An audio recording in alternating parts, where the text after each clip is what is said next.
Hello everyone, welcome to news for competition.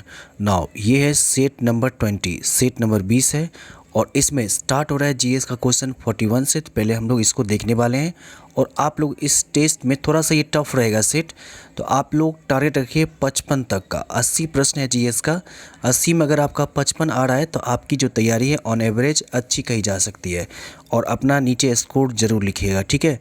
तो जल्दी से तैयार हो जाइए और आंसर हम जल्दी बता देते हैं, तो आप लोग वीडियो पॉज करके अपना आंसर करते जाइएगा। क्वेश्चन है फर्स्ट कि कांग्रेस के एक अधिवेशन में एक गवर्नर ने भाग लिया था। वह गवर्नर इनमें से कौन था और किस अधिवेशन में भाग लिया था, ये पूछा जा रहा है। बहुत इंपॉर्टेंट और टफ क्वेश्चन है और बहुत ही नया क्वेश्चन है, ठीक है। तो आंसर की बात करें तो इसका राइट आंसर बी है, लॉर्ड वेलिंगटन। लॉर्ड वेलिंगटन जो है 1915 में जो कांग्रेस अधिवेशन हुआ था 1915 में बम्बई में, यहाँ पर इन्होंने भाग लिया था, ठीक है। ऐसे वेलिंगटन का कार्यकाल बता दें, वेलिंगटन का कार्यकाल गवर्नर वाइसराय के रूप में होता है 1931, 1931 से 1936 तक इसका कार्यकाल रहता है वेलिंगटन का। लेकिन 1915 में ये बम्बई में गवर्नर था, उस समय वह बम्बई का गवर्नर था और इस कारण इसने भाग लिया था। तो वेरी इंपॉर्टेंट, ओके। क्वेश्चन 42 है, किस भारतीय राष्ट्रीय कांग्रेस को किसने किसने भारतीय राष्ट्रीय कांग्रेस को सूक्ष्मदर्शी अल्पसंख्यक का जनता का प्रतिनिधित्व बताते हुए कांग्रेस का मजाक उड़ाया था, इनमें से कौन? तो बात करें तो ये स्टेटमेंट डफरिन का है। डफरिन पहले कांग्रेस के प्रति उदारवादी रुख रखा था और अच्छा बताया था, लेकिन बाद में इनका जो है रुख बदल जाता है और ये कहते हैं कि जो है कांग्रेस जो है वह सूक्ष्मदर्शी अल्पसंख्यक का जनता का प्रतिनिधित्व करता है। तो डफरिन इसमें नहीं है, इसलिए राइट आंसर इसका ई हो जाएगा, ओके। नेक्स्ट क्वेश्चन है 43, लोकनायक के नाम से कौन जाने गए? तो ये जाने गए जेपी यानी जयप्रकाश नारायण। इन्होंने 1974 में 1974 में इंदिरा गांधी सरकार के खिलाफ इन्होंने संपूर्ण क्रांति का नारा दिया था और उसी समय से ये फेमस हुए लोक नारायण के रूप में। याद रखिए, मनरो उपरांत मरने के बाद इनको जो है 1998 में भारत का सर्वोच्च सम्मान भारत रत्न से सम्मानित भी किया जा चुका है। जयप्रकाश नारायण बिहार से हैं। 44, निम्नलिखित में से किसका संबंध बिहार सोशलिस्ट पार्टी से रहा? क्वेश्चन नंबर 44 का ए राइट आंसर हो जाएगा, जयप्रकाश नारायण। इनका संबंध रहा बिहार सोशलिस्ट पार्टी से। बिहार सोशलिस्ट पार्टी का गठन 1931 में किया गया था, 1931 में किया गया था। उसमें बहुत सारा नाम आता है, जैसे गंगा शरण सिंह, राम वृक्ष बेनीपुरी, रामनंदन मिश्र आदि बहुत सारा नाम आता है। लेकिन यहाँ पर क्या है, बिहार सोशलिस्ट पार्टी क्या है, यहाँ पर लिखा हो बिहार सोशलिस्ट पार्टी। एक और बता देते हैं, भारतीय कम्युनिस्ट पार्टी। अगर रहेगा भारतीय कम्युनिस्ट पार्टी तो इसकी स्थापना की एम.एन. रॉय ने। किसने किया? एम.एन. रॉय ने। कब किया? तो 20 अगस्त 1920 को किया था। किसका? तो भारतीय कम्युनिस्ट पार्टी का गठन एम.एन. रॉय। चलिए नेक्स्ट क्वेश्चन नंबर 45। क्वेश्चन 45 है, बंगाल में ब्रिटेन की वस्तुओं के बहिष्कार का सुझाव सर्वप्रथम किसने दिया था? क्वेश्चन नंबर 45 का बीच राइट आंसर है, कृष्ण कुमार मित्र ने दिया। किसने दिया? कृष्ण कुमार मित्र ने दिया। इनकी एक पत्रिका थी, बांग्ला पत्रिका। पत्रिका का नाम है संजीवनी। क्या नाम है? संजीवनी पत्रिका में प्रकाशन किया था। वेरी इंपॉर्टेंट, याद रखिए, 1905 के समय, बंगाल विभाजन के समय। अगला क्वेश्चन है, डेड सी यानी मृत सागर को मृत सागर क्यों कहा गया? देखिए, ये बात तो सही है कि इसमें काफ़ी ज़्यादा अम्लीयत खारापन है, लेकिन मृत सागर नाम इसलिए पड़ा है क्योंकि इसमें कोई जलीय जीवन संभव नहीं है। कोई जलीय जीवन संभव नहीं है इस सागर में, इसलिए इसका नाम पड़ा है डेड सी। डेड सी नाम पड़ा है, तो इसका राइट आंसर बी हो जाएगा। क्वेश्चन नंबर 47 है, वायुमंडल की ऊपरी स्तरों में विद्यमान ओजोन अवशोषण किस चीज़ का करता है? तो ये सूर्य से निकलने वाली पराबैंगनी विकिरणों को अवशोषित कर लेता है और जो ओजोन परत की मापने की इकाई होती है उसको डॉप्सन कहा जाता है, डॉप्सन। 48, भारत में सबसे ज़्यादा विद्युत उत्पन्न करने वाला राज्य, ताप विद्युत उत्पन्न करने वाला राज्य कौन सा है? तो ये राज्य है महाराष्ट्र। सबसे ज़्यादा महाराष्ट्र में ताप विद्युत उत्पन्न किया जाता है। और उसके बाद आता है नाम उत्तर प्रदेश का। भारत में महाराष्ट्र और उत्तर प्रदेश राज्य अधिकतम बिजली की खपत करता है और सबसे ज़्यादा ताप विद्युत का उत्पन्न करने वाला राज्य महाराष्ट्र है। क्वेश्चन नंबर 49 है, कर्क रेखा इनमें कहाँ से नहीं गुजरती है? तो भारत से गुजरती है और बांग्लादेश से भी गुजरती है, बट पाकिस्तान से नहीं गुजरती है, इसलिए इसका राइट आंसर बी हो जाएगा। कर्क रेखा क्या होता है? 23.5 डिग्री उत्तरी अक्षांश को कर्क रेखा और 23.5 डिग्री दक्षिणी अक्षांश को मकर रेखा कहते हैं। क्वेश्चन 50 है, भारत में सर्वाधिक महत्वपूर्ण ऊर्जा स्रोत क्या है? इनमें से 50 का बी इज राइट आंसर है कोयला। सर्वाधिक ऊर्जा का महत्वपूर्ण स्रोत है कोयला है, और कोयला से ही ताप विद्युत ऊर्जा उत्पन्न प्राप्त की जाती है। भारत में 63% जो एनर्जी है वो तापीय ऊर्जा है, और इसका जो है निर्माण कोयला से ही किया जाता है। चलिए question number 51, brand finance India 100 report 2023 के अनुसार भारत में सबसे मूल्यवान ब्रांड कौन सा है? इनमें से तो इसका राइट आंसर ए हो जाएगा, ये है टाटा समूह। ब्रांड फाइनेंस इंडिया 100 रिपोर्ट 2023 के अनुसार भारत की सबसे मूल्यवान ब्रांड टाटा समूह है। ठीक है, और यही मोस्ट वैल्यूएबल बैंकिंग ब्रांड पूछता तो बैंकिंग ब्रांड में पहला स्थान हो जाता SBI का, दूसरा स्थान होगा HDFC बैंक का और ICICI बैंक का। ठीक है, और सबसे मजबूत भारतीय ब्रांड पूछता सबसे मजबूत, तो उसमें नाम आ जाता है ताज, अमूल, और इसमें जो है पहला स्थान टाटा समूह का है, दूसरा स्थान इन्फोसिस का है, और LIC का तीसरा स्थान है, एयरटेल का चौथा है और रिलायंस का 5वां स्थान है। बैंकिंग सेक्टर में SBI का पहला स्थान है।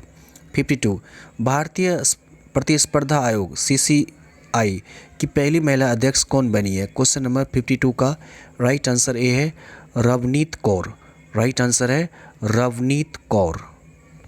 चलिए क्वेश्चन नंबर 53, प्रधानमंत्री मोदी की जुलाई 2023 यात्रा के दौरान संयुक्त राष्ट्र जलवायु परिवर्तन की COP28 बैठक की अध्यक्ष कौन है, जिसके साथ बैठक पर चर्चा किए हैं? 53 का बीज राइट आंसर है डॉक्टर सुल्तान अल जाबेर। और जो COP28 है, जो जलवायु परिवर्तन के लिए बैठक है, इसका आयोजन किया गया संयुक्त अरब अमीरात में, UAE में। क्वेश्चन नंबर 50 है, क्वेश्चन नंबर 54, 2023 में खेलो इंडिया यूनिवर्सिटी गेम का आयोजन कहाँ किया गया? तो इसका आयोजन उत्तर प्रदेश में किया गया। ठीक है, 54 का सीज राइट आंसर है, उत्तर प्रदेश में इसका आयोजन किया गया, और तालिका में शीर्ष स्थान पर रहा पंजाब यूनिवर्सिटी। नेक्स्ट क्वेश्चन है, ऑस्ट्रेलिया के सर्वोच्च नागरिक सम्मान ऑर्डर ऑफ ऑस्ट्रेलिया से किस भारतीय को सम्मानित किया गया? तो ये है रतन टाटा। ये क्वेश्चन नंबर 55 का बीज राइट आंसर हो जाएगा रतन टाटा। बात करें नरेंद्र मोदी को, तो फिजी का जो सर्वोच्च सम्मान है companion of the order of the Fiji, और पापुआ न्यू गिनी का सर्वोच्च पुरस्कार जो है companion of the order of the Logohu से सम्मानित किया गया है। लेकिन यहाँ पर क्या है, ऑस्ट्रेलिया का ऑर्डर ऑफ ऑस्ट्रेलिया, तो इसका राइट आंसर है रतन टाटा। चलिए बढ़ते हैं नेक्स्ट क्वेश्चन की ओर। 56, केंद्र शासित प्रदेश लद्दाख के नए राज्यपाल के रूप में कौन चुने गए? तो ये हैं क्वेश्चन नंबर 56 का ए इज राइट आंसर है BD मिश्रा को। BD मिश्रा लद्दाख के नए उपराज्यपाल चुने गए हैं। बात करें रमेश बैस के, तो ये रमेश बैस राज्यपाल हैं महाराष्ट्र के। कहाँ के? महाराष्ट्र के। और ये जो नाम लिखा है शिव प्रताप शुक्ला, ये भी गवर्नर हैं, राज्यपाल हैं। कहाँ के? तो ये हिमाचल प्रदेश के हैं, हिमाचल प्रदेश के राज्यपाल हैं। 57, कृषि महोत्सव राज्य का आयोजन कहाँ किया गया या किस राज्य में किया गया? क्वेश्चन नंबर 57 का बीज राइट आंसर है ओडिशा में किया गया राज्य का आयोजन। चलिए बढ़ते हैं क्वेश्चन नंबर नेक्स्ट। प्रतिवर्ष अंतर्राष्ट्रीय जैव विविधता दिवस कब मनाया जाता है? तो ये 58 का बीज राइट आंसर है 22 मई को। प्रतिवर्ष 22 मई को अंतर्राष्ट्रीय जैव विविधता दिवस, बहुत ही इंपॉर्टेंट है, इसको स्टार मार्क लगा लीजिएगा। और 2023 में जो मनाया गया, इसका थीम क्या था? तो थीम है इसका समझौते से कार्रवाई, समझौते से कार्रवाई तक जैव विविधता का पुनर्निर्माण, जैव विविधता का पुनर्निर्माण। ठीक है। 59, भारत का राष्ट्रीय खेल या राष्ट्रीय खेल जैसा किसे माना जाता है? क्वेश्चन नंबर 59 का ये माना जाता है फील्ड हॉकी को। बढ़ते नेक्स्ट क्वेश्चन की ओर। बंगाल का विभाजन मुख्यतः किया गया था, इनमें से किस उद्देश्य हेतु किया गया था? तो इसका राइट आंसर सी है बंगाली राष्ट्रवाद को दुर्बल करने के लिए। क्वेश्चन नंबर 60 का सीज राइट आंसर है बंगाली राष्ट्रवाद को दुर्बल करने के लिए इसका विभाजन, बंगाल का विभाजन किया गया था। ऐसे इसका आंसर इसमें सी दिया है, लेकिन वहाँ था हिंदू और मुसलमानों को विभाजित करने के लिए, लेकिन यह स्पष्ट रूप से नहीं कहा गया था। प्रशासनिक सुविधा के लिए ये कहा था, जब इसका विभाजन कर रहा था तो ये बोला था प्रशासनिक सुविधा के लिए, लेकिन मूल कारण उसका था बंगाली राष्ट्रवाद को दुर्बल करने के लिए ही विभाजन किया गया था। ठीक है, तो बहुत सारे स्टूडेंट्स कहेंगे कि डी आंसर होगा उपयुक्त में से एक से अधिक, बट इसमें सी दिया है, आपको जैसा लगता है वैसा आंसर कर लीजिए। ठीक है, बंगाली राष्ट्रवाद को दुर्बल करने के लिए ही बंगाल का विभाजन मुख्य रूप से किया गया था। क्वेश्चन नंबर 61, जोते हुए खेत का प्रमाण किस हड़प्पा स्थल से मिला है? क्वेश्चन नंबर 61 का सीज राइट आंसर है कालीबंगन से। कहाँ से मिला है? कालीबंगन से। और कालीबंगा ये जगह कहाँ है? तो कालीबंगा मिलेगा आपको राजस्थान में एक जिला है, एक जगह है हनुमानगढ़ से मिला है कालीबंगा। क्वेश्चन नंबर 62, भारत में हरित क्रांति की शुरुआत किस दशक से मानी जाती है?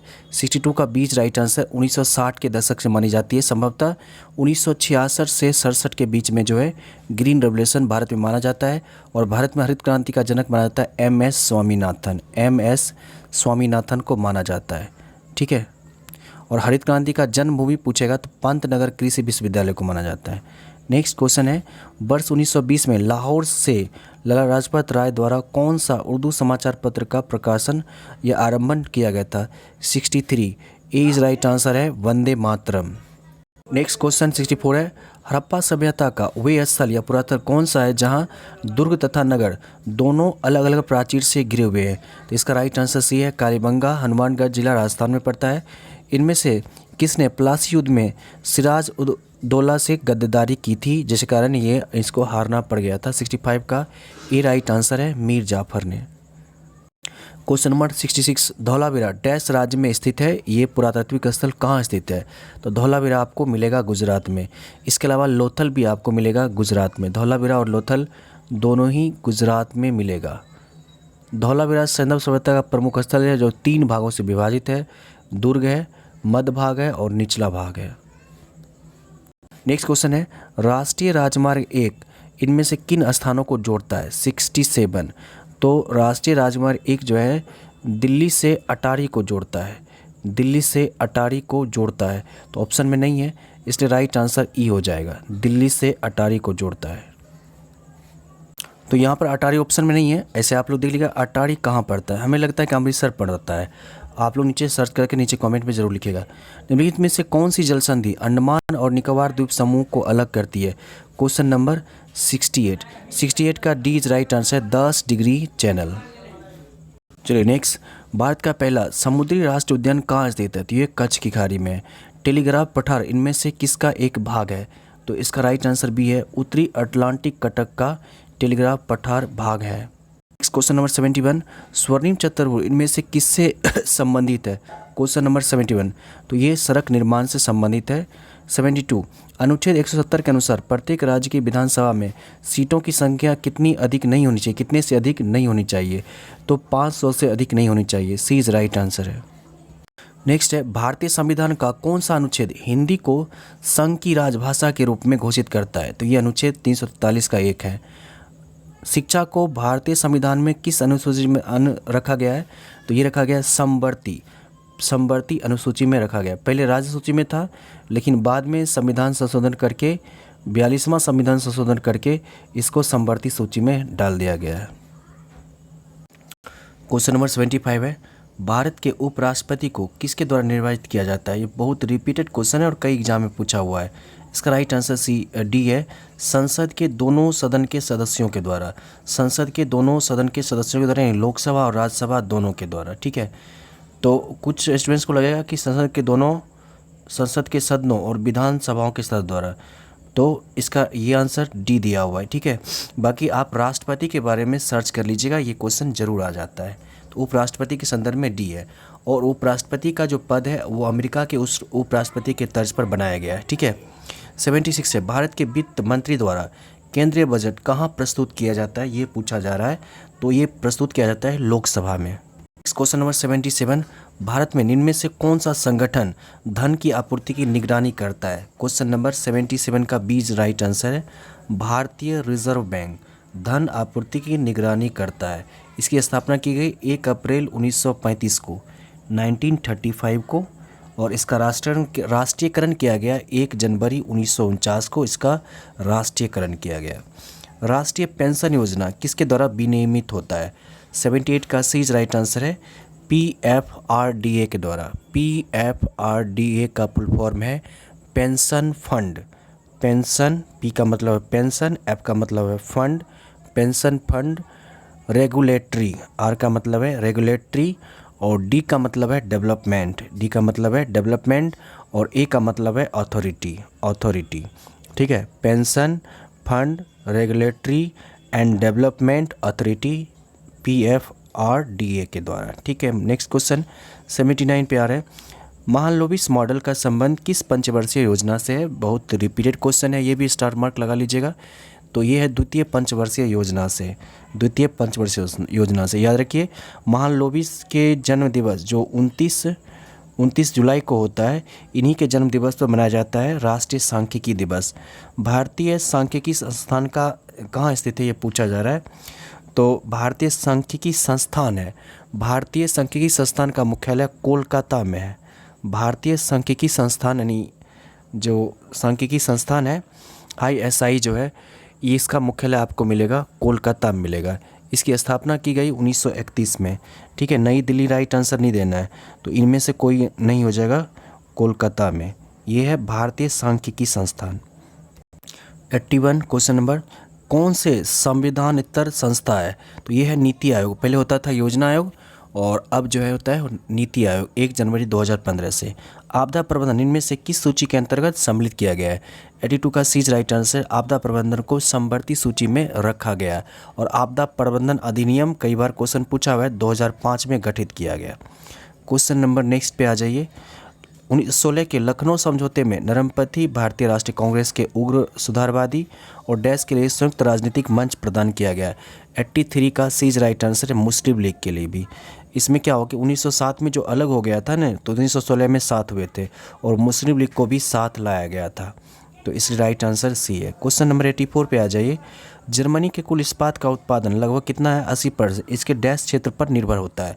तो 84 का जर्मनी का जो ये क्षेत्र है, उस क्षेत्र का नाम है, इसमें से कोई नहीं दिया है, आंसर ई दिया है। और उस क्षेत्र की बात करें कौन सा क्षेत्र है, तो वो है जर्मन का राइन और रूर क्षेत्र। राइन संघ की भी स्थापना की गई थी। राइन और रूर ये क्षेत्र, यहाँ से जो है 80% जो है खनन होता है। तो इसका राइट आंसर ई दिया है।